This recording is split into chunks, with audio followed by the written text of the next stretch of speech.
My name is Ariana. Sunday morning arrived wrapped in an unparalleled silence, the kind money can't purchase. There were no blaring phone calls, no strident alarms, and most blissfully, no undercurrent of family chaos humming through my walls.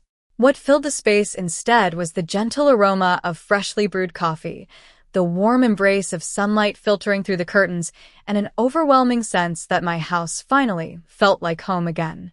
The tranquility was broken when, around 10 a.m., my phone buzzed with a notification. It was a tagged post from my sister, Stella. She had uploaded a single black and white photo of her wedding bouquet carelessly tossed aside on the floor, with the caption, "Every lesson has a cost." It had barely 50 likes. For Stella, who was accustomed to a flurry of attention, that was as good as extinction. I scrolled through the comments. Some were sympathetic, perhaps from kind-hearted friends who were unaware of the whole story. Most were curious, asking what had happened to the once boasted about grand wedding. A few were cutting, with one comment stating, "She shouldn't have used her sister," and another saying, "Classy people pay their bills." I didn't click the like button. I didn't need to. The situation itself spoke volumes. At noon, my mom, Diana, called. Her voice was paper, thin, carrying the weight of defeat and realization. "You proved your point. Are you happy now?" she asked. I replied gently, "No, Mom. Just balance." She let out a weary sigh and said, "We're family, Ariana." I retorted, exactly why I kept records, and then hung up. As I reflected on this moment, my mind was cast back to a series of events that had led to this point. My family was part of the upper middle class in a small, tight-knit community. My dad, Carl, was a hard, working businessman, but he was often away on long-term business trips. Mom, Diana, was a socialite who loved to keep up appearances. She was all about show and carry herself with an almost brutal sense of entitlement. My sister, Stella, who was 25, had inherited Mom's love for extravagance and was constantly seeking validation through material possessions and grand events. And then there was my brother, Ethan, 27, who was more interested in maintaining the family peace by following Mom's lead and often siding with her and Stella. I, on the other hand, worked in finance. I was the practical one in the family, the one who paid attention to the numbers and understood the value of money. But over the years, I had become the family's silent financier. The trouble all started when Stella announced her engagement. From the very beginning, Mom and Stella had grand plans for a lavish wedding. And I, being the reliable one, stepped in to help with the finances. I paid for the venue retainer, the florist deposit, custom linens, tent lighting, vendor meals, and even Mom's second phone line for coordination, which she used exclusively for wedding-related matters. I kept all the receipts, like a meticulous archivist, as if deep down, I knew there would come a day when I'd need them. One day, I received a text from Stella. "You're not invited to the wedding. It's a class event," she wrote. Just a second later, Mom sent a laughing emoji, the sarcastic kind that seemed to mock me. My blood boiled, but I remained calm.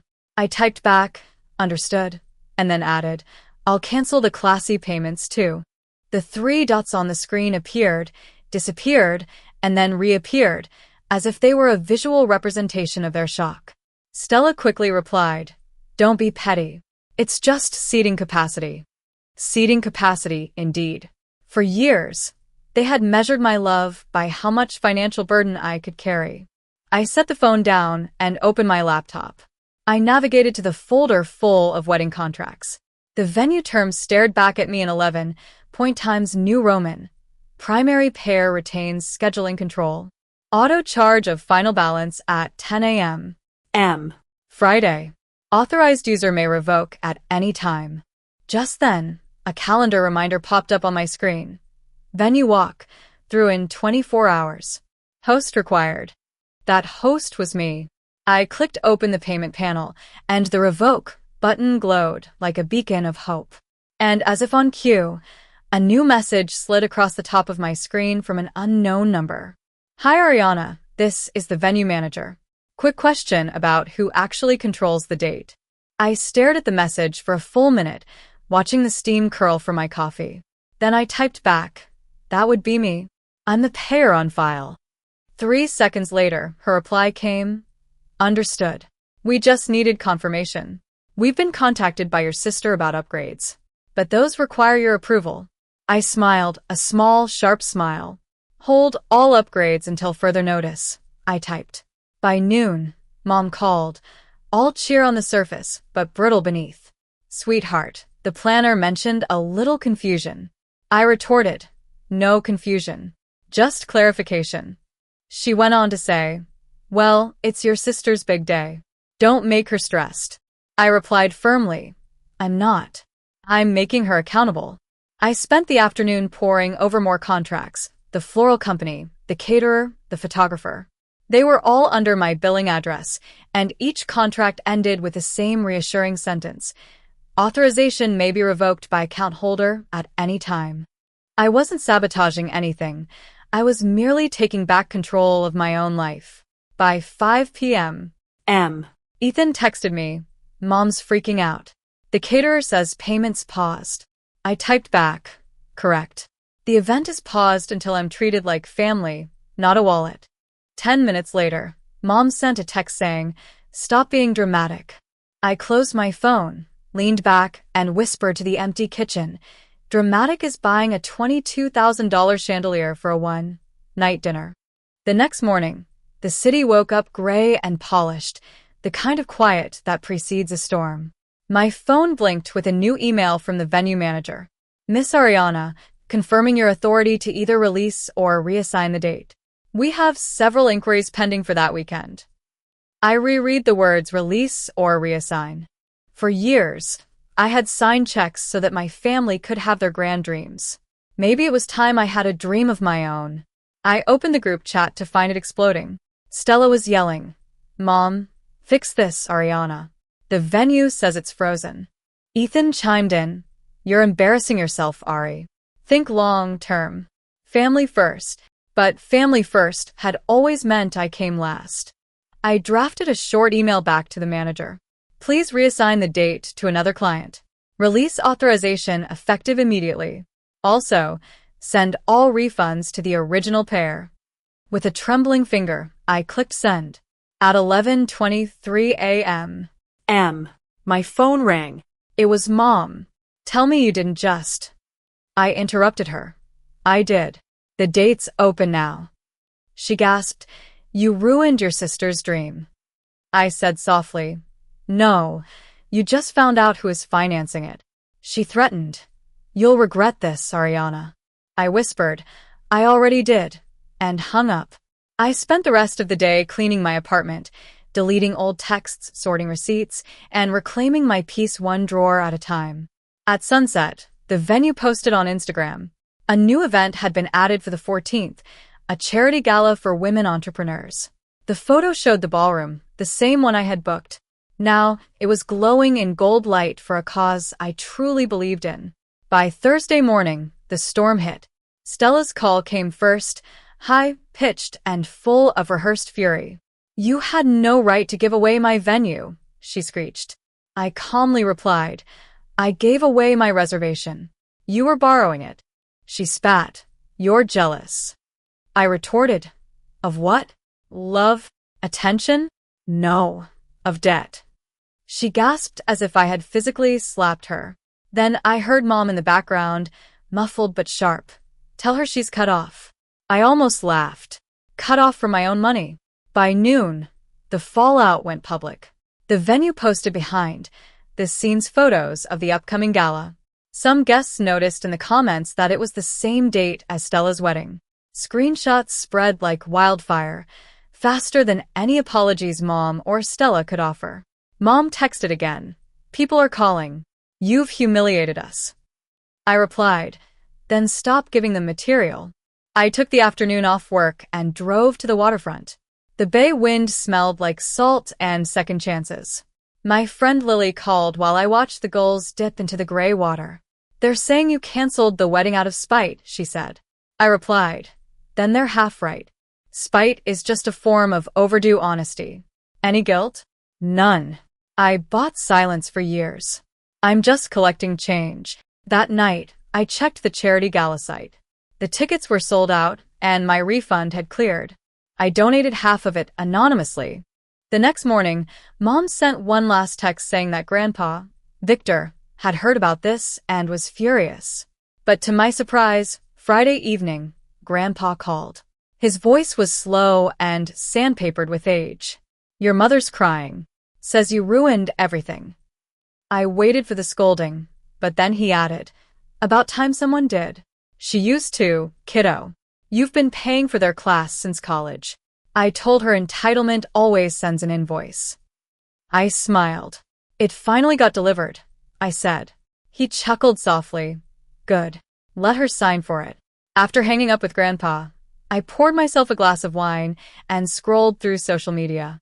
Stella's posts were frantic, cropped photos with cryptic captions like, "Some things money can't buy." Comments flooded in, asking about the lost venue. She deleted the thread within an hour. The quiet that followed was a kind of symmetry, a balance restored. Around 10 p.m. A message from an unknown number appeared. "You think this makes you better? You made a fool of us." I didn't need to ask who it was. I typed back, "No. I just stopped financing a version of me." Then I blocked the number and stepped outside. Saturday, the supposed wedding day, dawned bright and brittle. Sunlight was so sharp it made the city look overexposed. I wasn't invited, but my notifications painted a vivid picture of the chaos. The ceremony was delayed, vendors were missing, and the bride was in tears. My friend Lily called mid-morning, barely containing her grin.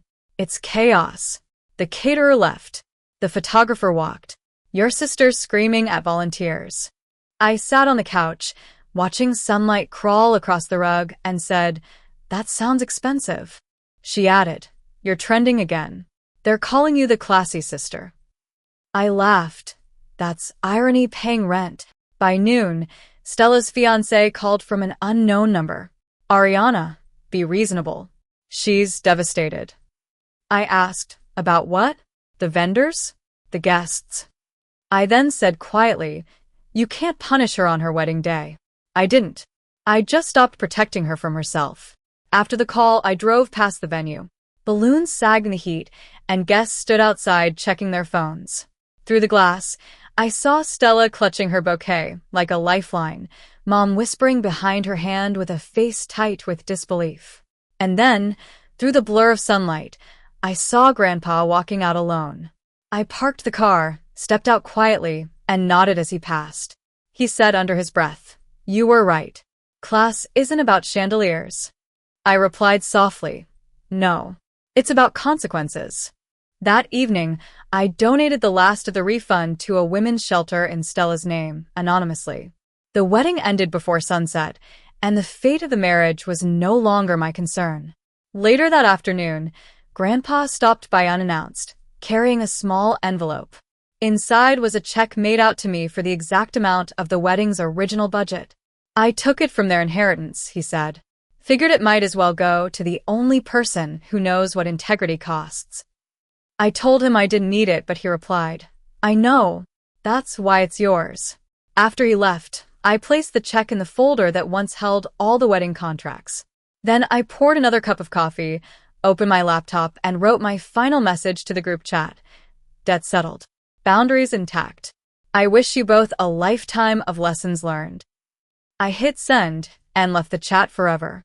As I look back on this whole ordeal, I realize that revenge has morphed into restitution. The city outside shimmers in the soft light, and I know that I've finally found my peace.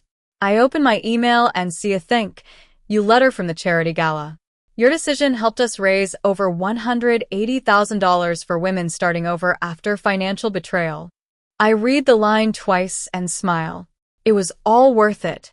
My phone buzzes with a text from Stella. "We're moving. Needed a fresh start. I'm sorry for all of it." There are 3 dots, but then they stop. "No excuses, no manipulación. Just space." I type back, "Start fresh. Pay forward." And with that, I archive the thread, ready to embrace the silence that I've so rightfully earned.